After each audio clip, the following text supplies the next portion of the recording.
Hey, gang, you want to go see some great live entertainment? How about the Excite Center?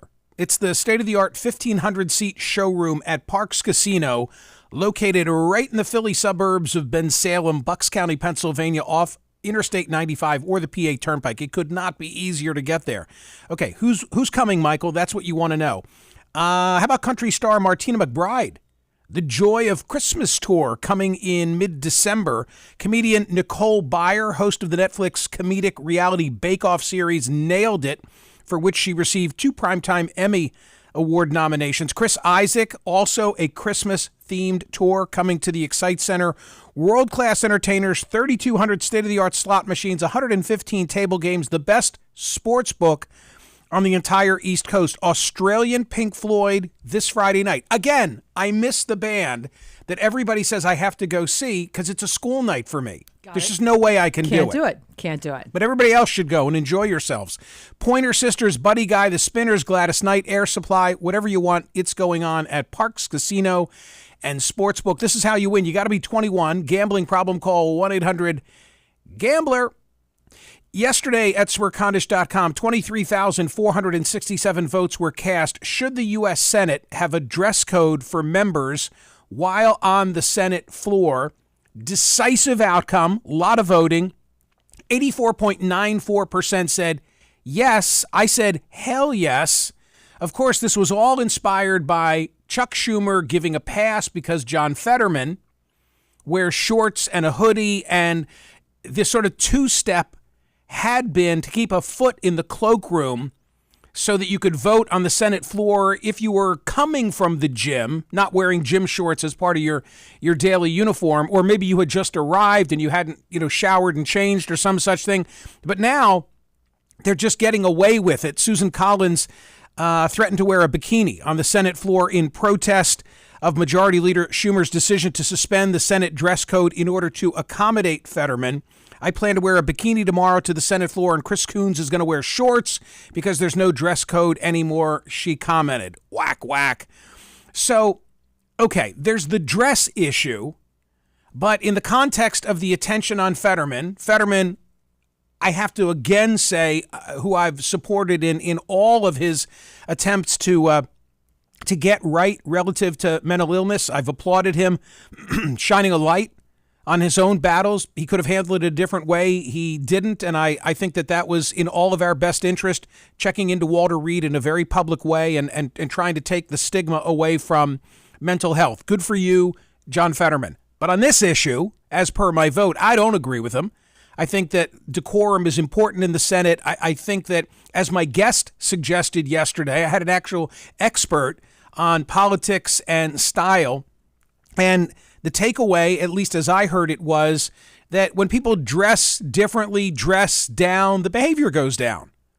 And we need to elevate the conduct of our elected officials more than anything else. Okay? I'm just laughing because I'm thinking when you're saying that, and here's an example of the behavior going down. Yeah. Would you exactly what you're saying? Would you like to read this, or shall I? No, I think you can read it. Okay.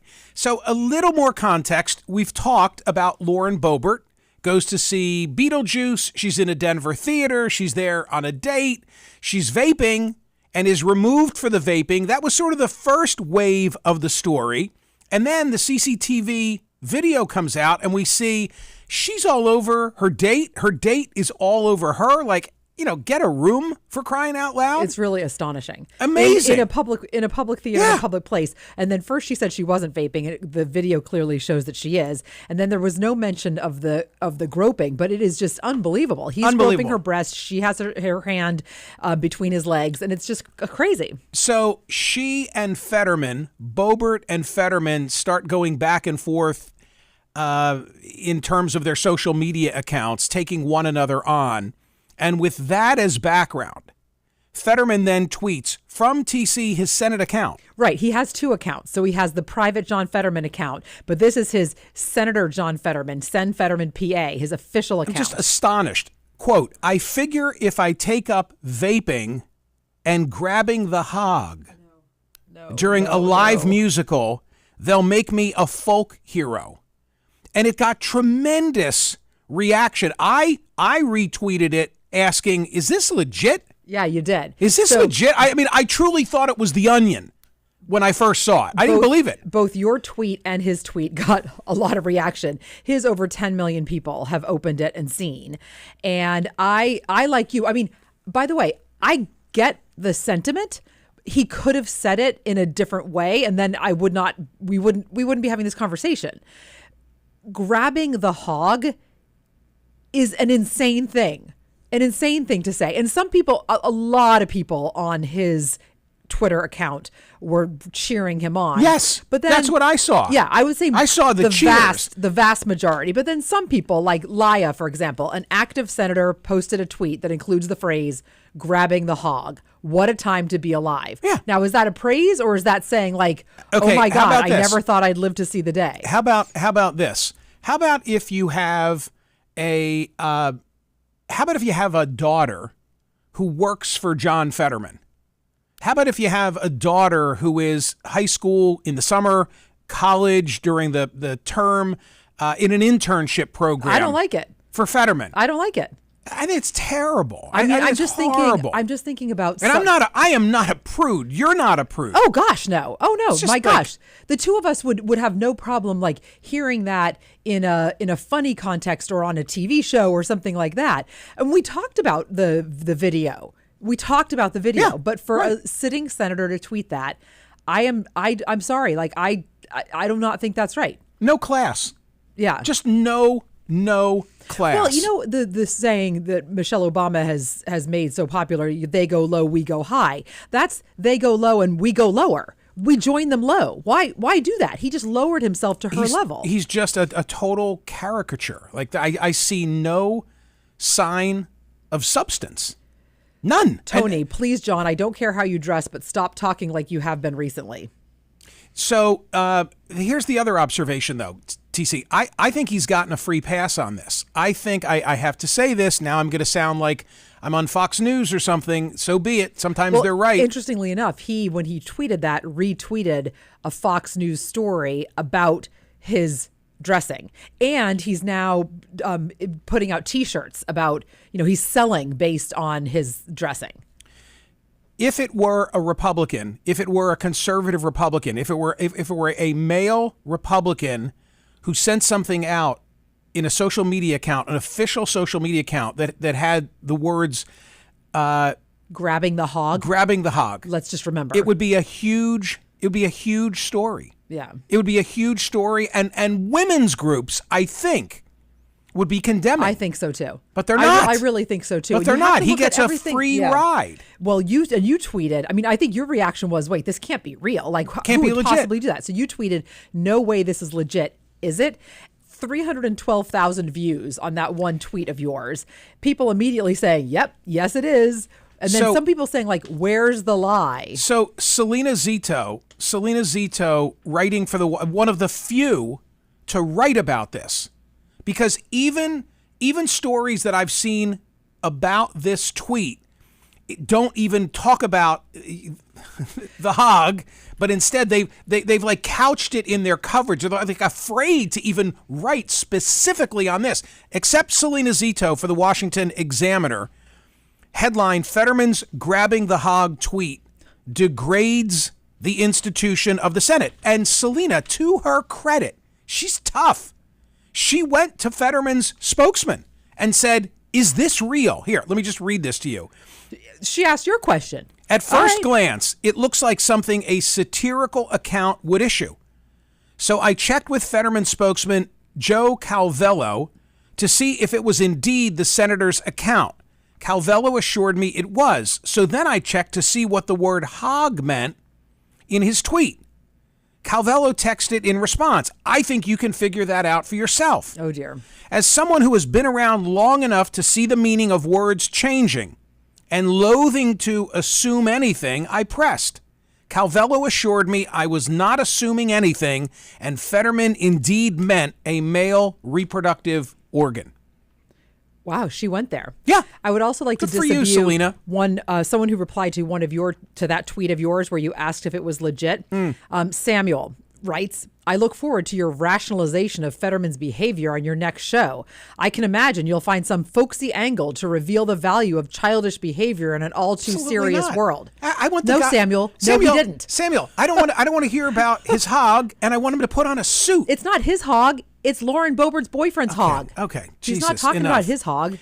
One more thing on this issue for now. See the Rob Rogers cartoon in today's Smerconish Daily newsletter. By the way, a great example. First of all, it's genius, and it's so well illustrated. I don't agree. I don't agree with the total approach, but I respect it and I love it. But darn, it's good. Who cares if I agree? Darn, the point is, it's provocative and it's on this issue. Yep. More headlines now from Smerconish.com, the Wednesday edition of the newsletter. Today's poll question: should elderly politicians, including candidates for president, undergo mandatory cognitive testing? That is the poll question. The Wall Street Journal has editorialized on it, saying, hey, the voters are the ones who need to make these decisions. I agree with it for all the reasons I've already stated. There's a reason why it makes sense that we go first in states like Iowa and New Hampshire. Maybe we should mix up which small states we do it. But, you know, that grilling that candidates get in living rooms and coffee klatches and so forth, that's, to me, the real cognitive test. And I don't think that it would be practical for there to be some kind of a cognitive test. But that's my vote. Go and cast your ballot at Smerconish.com on today's poll question and read the Wall Street Journal editorial on that. Two Boston stories, TC, that we linked to, both of them disturbing. Guy loses his life. A Patriots fan at Gillette Stadium. Yeah, this story is this unbelievable. Fight, horrible, and seemingly like a good guy, long-term ticket holder. He didn't throw a punch. He had a heroic past. He saved somebody. You know, it's interesting. You always they always say that in the movies when someone is punched once and dies, that's not realistic. That you can't. That it's harder. But it just must have been the perfect, meaning the perfectly wrong punch. Evidently, he was sucker punched. There were verbal exchanges. He was punched once and died. He's gone. And that to me is just so astonishing. No charges have been filed yet. There's also a big story in the New York Post about the Patriots fan who died. His name is Dale Mooney, and how years ago he saved a girl from drowning, endangered his own self to save this girl from drowning. So all these things are coming out about what a great guy he is. I don't know what went on. The video is out. There's someone filmed it. And they won't show, like CBS News won't show the video because it's so graphic and disturbing. It shows his death. Just reminds me of the time that I took all three of my sons to an Eagles game, expensive proposition, sat pretty high at Lincoln Financial Field. I was excited to be there. They were pretty young for the experience. They were there for the snacks and just the thrill of being out. It's a thrill. You know, I can remember when they were really young, taking them to Wrigley, same kind of a thing. Like they were too young for the experience, but I was so excited as a dad. But some guy wanted to fight me who was a row in front and maybe 5 seats over solely. I'm there with my kids. They're this high at the time, solely because I am wearing the visiting team's jersey. And the jersey I was wearing was a Pat Tillman jersey. Yeah. I remember it was a Pat Tillman jersey. And finally, a buddy of his, it's a Tillman jersey. It's a Tillman jersey. What are you shitting me? Like we're gonna fight because I'm in a But that's the kind of thing. Like he was ready to fight and you weren't. And it seems like that was what was going on in this. I'll stay on my sofa. Well, thank God he didn't punch you. I will stay on my sofa. You know, I think it's just horrifying. And then the other Boston story. Do you appreciate what went on here? Well, I did not. Well, if you only read the headline, you don't know. It was a flight attendant. Right. Here's the headline. A teen girl found an iPhone in an airplane bathroom. Her family said it was put there to record her. So apparently the flight attendant puts it in there, tapes it in there to film her. So imagine looking at the toilet seat. When the toilet seat is up. You can all picture that tight little space. Tight little space. Sink right here. Toilet seat is in front up. of me. If you're looking down at the toilet seat where it joins, where it comes up, there's like a crack where there's a space where you can. So that's where the iPhone was put, behind the toilet seat with the toilet seat up. And it was on. And evidently, the girl was told by a male member of the crew, this is a September 2nd American Airlines flight, from Charlotte, North Carolina to Boston, who was told that she could use the first-class bathroom. He went right before her and said the seat was broken, but don't worry. So the 14-year-old girl goes in. She has her own phone with her, goes to the restroom, then realizes there's a phone there, takes a picture of it. Stop. That's key. She has the presence of mind. She's 14. Of course she does. Take a picture. Yeah. Of the phone that's been positioned there to record her going to the bathroom. And the reason that's important is because the male flight attendant goes into the first floor bathroom after her, of course, to remove his phone. Right. So they reported it. They were met at Boston by police. They escorted the flight attendant off the flight.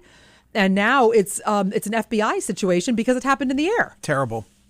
I'm not the only one caught up in Coach Prime. Oh, the Colorado CSU. I'm now watching. You're into it. I'm into it. How could you not be? Everybody's into it. Now you want to know what time do they play the Ducks? Seriously. There was a record set at ESPN in terms of viewership. The New York Times today, even though they really aren't doing sports the way they used to, they've got like 3 pages about Coach Prime, and the angle here is his business partner, Constance Schwartz Marini, how she guided the climb of Deion Sanders to coaching sensation. I love this. Just a paragraph, if I may. A New Yorker with a deep Rolodex of sport contacts, Schwartz Marini is Sanders' business partner and manager, and much like Colorado's new coach, she is like nothing college football has seen. Snoop Dogg calls her a consigliere. Sanders calls her a visionary and pit bull in pumps.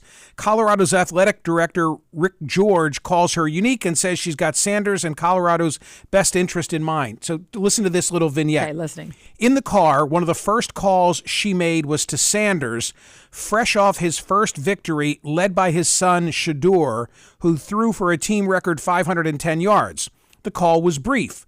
The tone was celebratory. Schwartz Marini informed him that during the broadcast, Sanders was featured in 3 national commercials, an Aflac ad co-starring Nick Saban, a new campaign for California almonds, and a third for KFC, which included his entire family. Come on. Talk about being on a roll. He's on a complete roll, and I want so desperately, I just want them to win. Like, I am so for this team, I can't even tell you. I haven't done anything in terms of